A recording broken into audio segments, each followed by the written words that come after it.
The show focused on delivering beneficial information on everything to do with products and services that can improve your life. This is Experts on Call on AM 650. And it seems such a waste of time. If that's what it's all about, Mama, if that's moving up, then I'm moving out. Welcome back to Quay Pacific's Talk About Strata. We hope you're not moving out. We hope you stay right where you are. It's Tony Giventu and Sterling Fox here on AM 650 with the summer email bag. And this one comes to us from Jason. Just before the break, I said, smile, you're on camera. And more of us are living and working under circumstances of basically constant surveillance. And Jason zooms in on the issue this way. We've been advised by our Strata manager that we need a privacy bylaw because we have video surveillance in our strata. Can you please provide some direction on the type of bylaw and perhaps samples of wording that our council can use? This is dicey stuff, and there's a whole thing. Tony brought a copy of privacy guidelines for strata corporations and strata agents from the Office of British Columbia's Privacy Commissioner. So this is like 30 pages of details, all of which is available on the CHOA website, the Condominium Homeowners Association. And that website, Jason, by the way, if you really want to dig into the details, is CHOA, CHOA .bc.ca. But let's skip ahead for Jason's benefit here and a lot of others and deal with smiling for the cameras, Tony. Well, Sterling, the first thing that we have to go through is a checklist. Think about all the different types of surveillance that might exist on a strata. We have video cameras. Yes. We have fobs for entries in and out of different That's locations, right. right? We have swipe cards that are used for Usually access the parkades, to right? Facilities, those types of things. Many of those have information that's tracked for use. Mm-hmm. We have individuals who like to use digital recorders or tape recorders at council meetings or at general meetings. We have an interphone system. When you come up to the interphone, that's right, that may be monitored. That's right. You press the buzzer and you can go to channel whatever it is, 94 on your TV, and there you are looking at the person in the lobby. We call it condo TV. Okay. And in some buildings, condo TV is not just the lobby, but it's other parts of the building. Exactly. The system is integrated into the building. We have monitoring systems for access for facilities within the buildings. So we have a lot of things that actually conduct surveillance.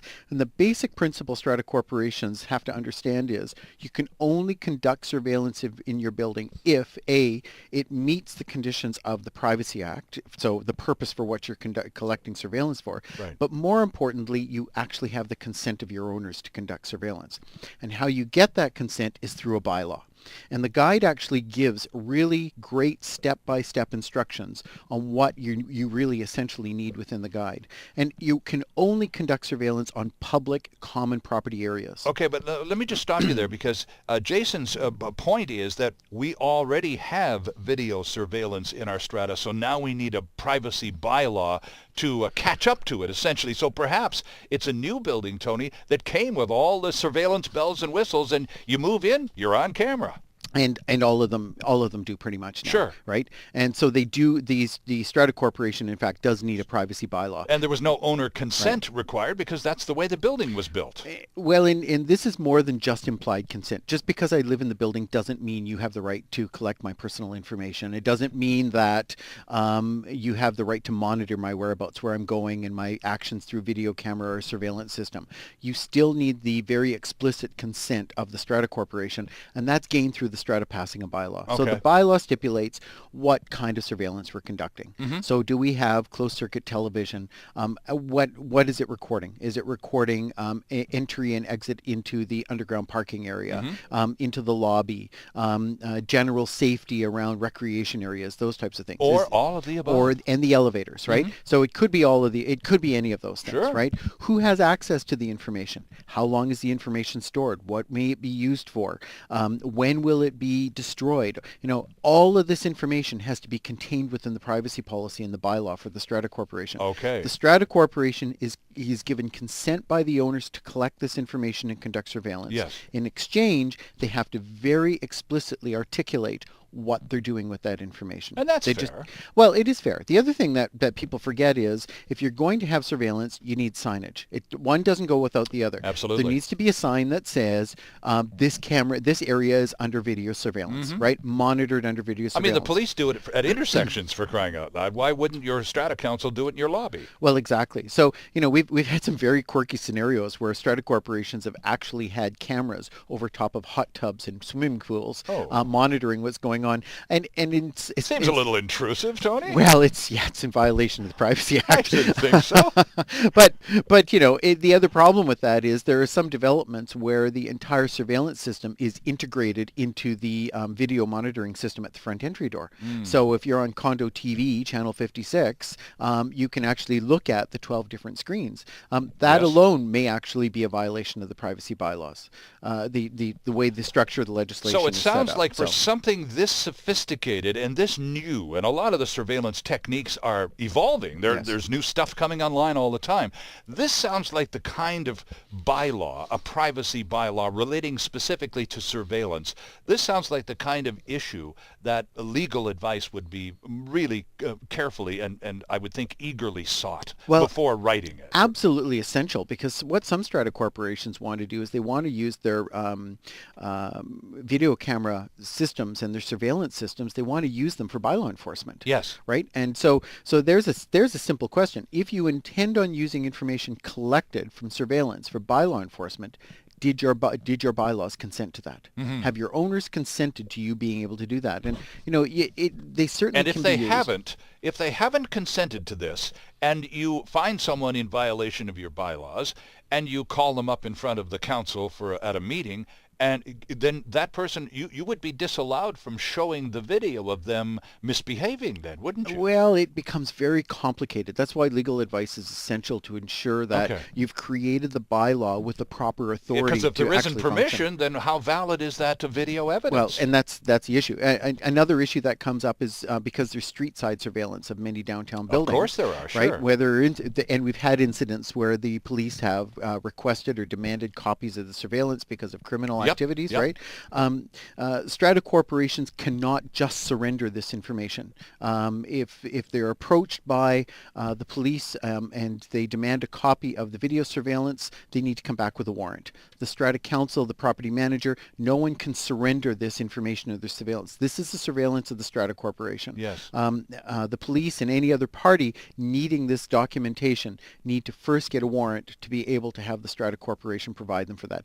And they need to comply with what the warrant says. What are you collecting? What time period? What's its specific use and purpose? So, Jason, when you sit down with your colleagues in your Strata group, and particularly at the next meeting, you should probably stand up and indicate that this is really, really sensitive stuff involving all sorts of variables, and really this is not something we should attempt to write without serious and lengthy legal input. And I would certainly recommend absolutely that you get legal advice from someone who understands the Personal Information Protection Act. It's about the collection and gathering of personal information.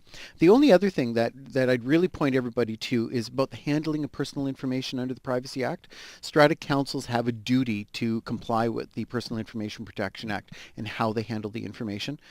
So they should follow the guide closely, look at who their privacy officer is. I always say this is a great job for the vice president of council who doesn't have much to do, because they're rarely ever called upon when it comes to privacy things. Well, it's interesting. In a lot of corporate structures, the vice president is the person ultimately to whom the disciplinarian duties fall. So it would be consistent with a lot of other arrangements, wouldn't it? Well, it would. And when you're dealing with things like annual meetings, council meetings, or general meetings, and you want to have audio recordings, yes, you still need the consent of the people in the room. So at least a majority vote of the people within the meeting are going to have to consent to using recording devices if you intend on doing that. Jason, thanks so much for your email. Talk to a lawyer. Get your counsel to talk to a lawyer. Spend the money much smarter to spend whatever the lawyer charges you now than to get into some terribly complicated, horrible mess that'll cost you stupid amounts of money months or years from now. Thank you for that. Radio at Quay Pacific.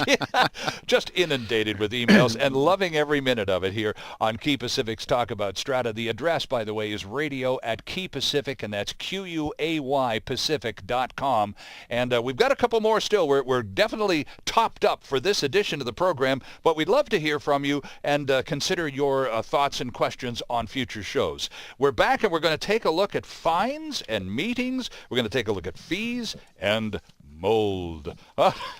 It's summertime, and unfortunately, that is a reality. This is Quay Pacific's Talk About Strata. There's still more ahead with Experts on Call, the show focused on delivering relevant and beneficial consumer information.